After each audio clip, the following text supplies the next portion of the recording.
Assalamualaikum warahmatullahi wabarakatuh.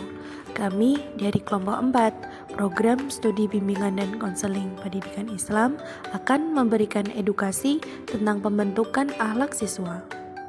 Sebelumnya, silahkan tekan like, comment, share, and subscribe channel kami. Baik, langsung saja kita ke materi edukasi pembentukan akhlak siswa.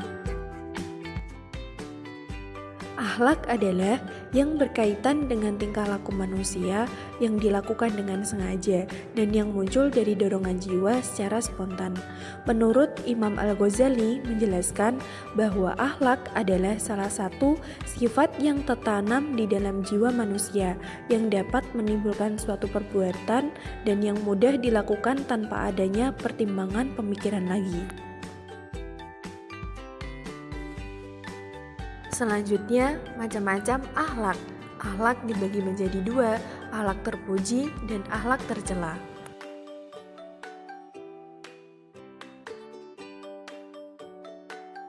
Yang pertama, akhlak terpuji.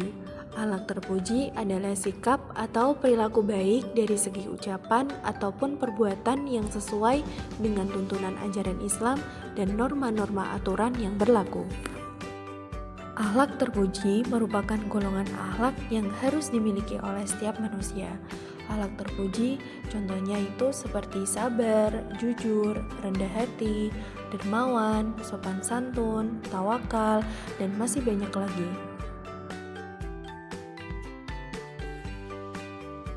Yang kedua, akhlak tercela.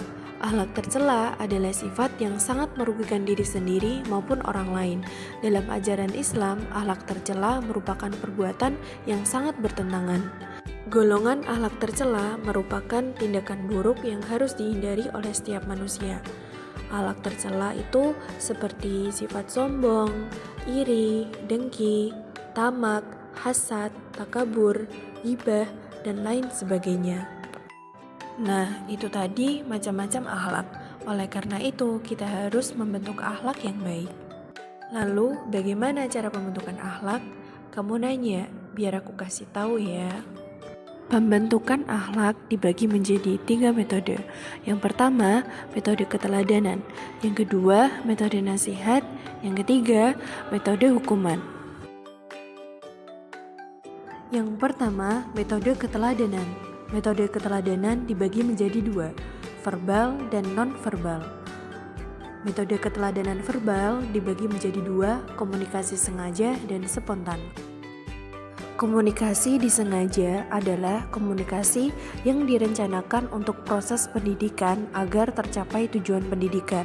Contohnya, ketika seorang guru ingin memberikan materi pelajaran, maka sebelumnya ia harus merencanakan terlebih dahulu apa saja yang disampaikan di dalam kelas, sehingga seperti dibuatnya RPP atau rencana praktek pembelajaran. Sedangkan komunikasi spontan adalah komunikasi yang diterapkan dalam keseharian yang dapat mencerminkan sikap dan perilaku seseorang. Contohnya, tutur kata orang tua ketika memberikan perintah kepada anaknya dengan mengucapkan kalimat tolong. Kalimat tolong tersebut diucapkan terlebih dahulu sebelum menunjukkan perintah. Kemudian, keteladanan secara nonverbal.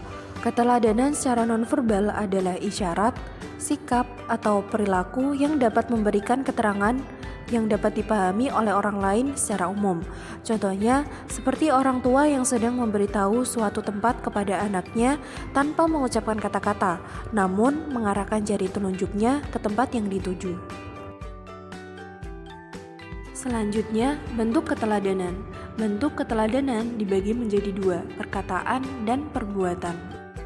Bentuk keteladanan perkataan merupakan hal-hal yang dapat ditiru atau dicontoh seseorang dari orang lain, kemudian akan dipraktekkannya sesuai dengan apa yang didengarnya.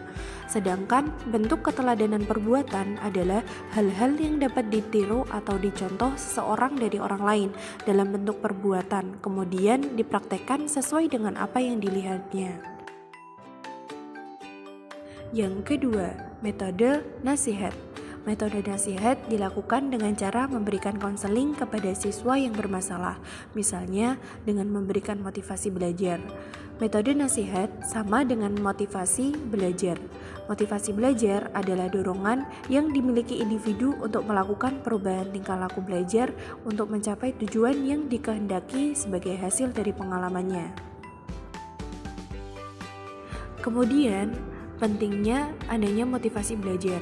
Yang pertama, menyadarkan kedudukan awal belajar, proses, dan hasil akhir. Yang kedua, dapat menginformasikan tentang kekuatan usaha belajar.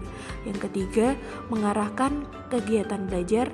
Yang keempat, meningkatkan semangat belajar. Dan yang terakhir, dapat menyadarkan tentang adanya perjalanan belajar dan kemudian bekerja yang berkesinambungan. Yang ketiga, metode punishment atau hukuman. Metode punishment atau hukuman dibagi menjadi dua, positif dan negatif. Hukuman positif adalah berkurangnya perilaku ketika diikuti dengan rangsangan yang tidak menyenangkan. Contohnya, seorang anak sekolah dasar yang ketahuan menyontek oleh gurunya, kemudian diberi hukuman dengan menyuruh untuk berdiri di depan kelas dengan mengangkat kaki satu dan tangannya memegang telinga secara menyilang. Sedangkan hukuman negatif adalah berkurangnya perilaku ketika rangsangan positif dihilangkan atau diambil. Contohnya, seorang anak yang tidak mau belajar, maka uang sakunya akan dikurangi. Oke, itu saja video edukasi dari kami. Terima kasih.